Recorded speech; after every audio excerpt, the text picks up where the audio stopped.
I'm just curious, when you write, I get a lot of times I get people that say, look at Pat, he makes it all about him. I'm super selfish and I always make it about me or whatever. Like, it's my channel, right? Isn't that like what it says, Patrick Ridge? So that's my, who should I talk about, the fucking next door neighbor? Like, it's my channel, right? I mean, so I don't know. That was just a weird one.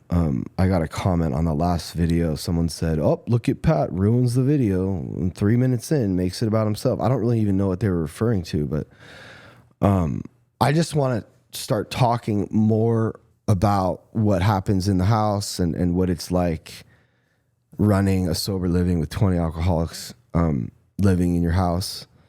Every day it's something new. Someone's always wants to leave. When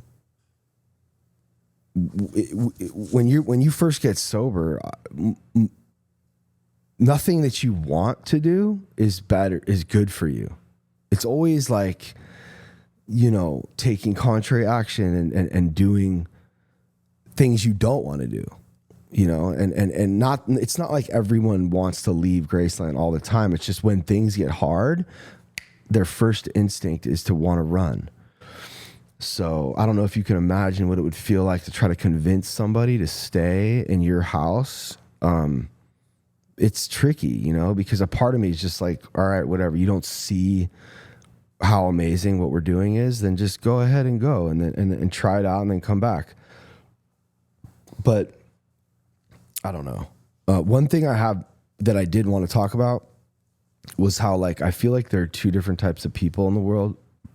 People that are like want to do good and want to be good, and then the people that are just like upset or angry inside, and they treat other people like that. Like the other day, I was driving and I went to stop, and there was a dad and a kid behind me on a bike, and I didn't even know they were there. And I guess when I stopped, the kid almost hit the back of my car. Oh, I got out of the car and I was like, oh, what happened there? You guys good? Like, I didn't do anything wrong, and the dad looked over to his son and was like, are you okay? And his son was like, yeah, I'm good. And then he was on the bike. I mean, you could tell everything was fine. He didn't even hit my car. And I'm like, I looked at the dad and I was like, oh shit, sorry, dude. I didn't even, I feel like I didn't do anything wrong. But I'm still like apologizing, like, fuck, man. And he literally looks at his kid. He goes, are you okay? He asks his kid again if he's okay.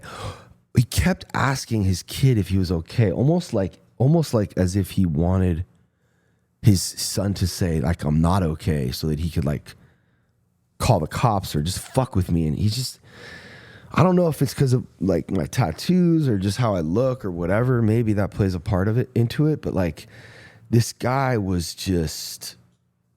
And I looked at him. I'm like, bro, you just asked him if he's okay 5 times. Like, what are you doing? He's fine.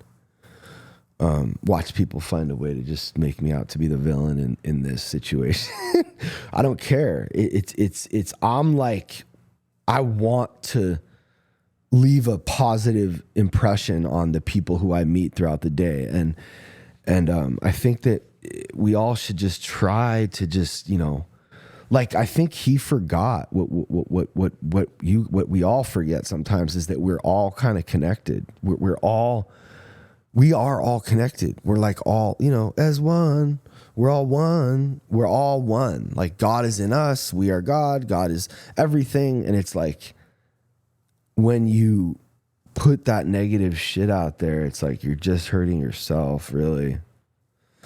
I know that requires a lot of faith to believe that, to think that way, like to believe in karma and just to believe that if you do good, you'll get good.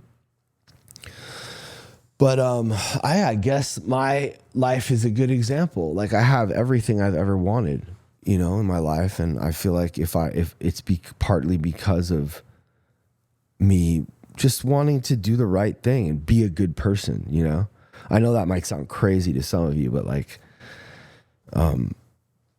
it's not easy running a sober living. It's just, I have help from, graduates and staff and stuff, but they're alcoholics. I mean, they were just in the house, so they forget stuff and they, it's like they're still learning, so I've had to just, like, the levels of empathy that I've had to sort of like,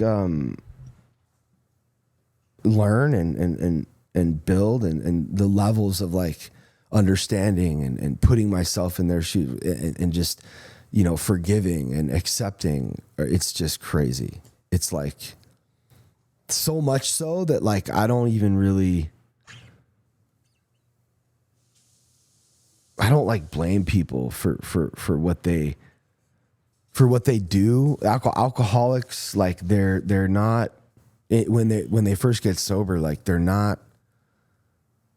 that's not who they are, like we it takes us years to build a new character. So in the beginning, like most alcoholics and addicts are gonna display like some bad maladaptive behaviors and shit. What?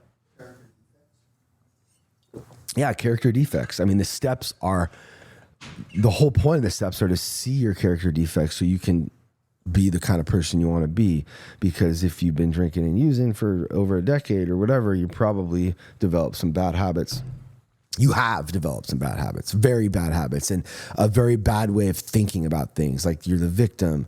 Everyone else is to blame for our discomfort, and this way of thinking, this victim mentality. And, it's just, we're very selfish, self-centered, and impatient, and all the things that a child would be is sort of what alcoholics are, because we spent a lot of our life avoiding feelings, and we didn't learn how to, cope with our feelings.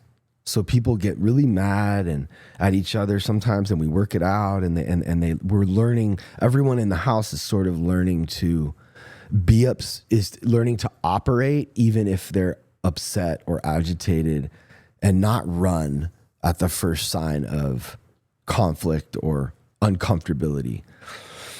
And I'm really proud of what we're doing here. It's very, very difficult. I mean, it's difficult to do, and it's difficult to make any kind of money doing it. You have to really love it. So yeah, I'm going to be doing these, more often. So please like, comment, and, yeah, well, they should be subscribed already, or subscribe. We appreciate it. All right, we'll talk soon, guys.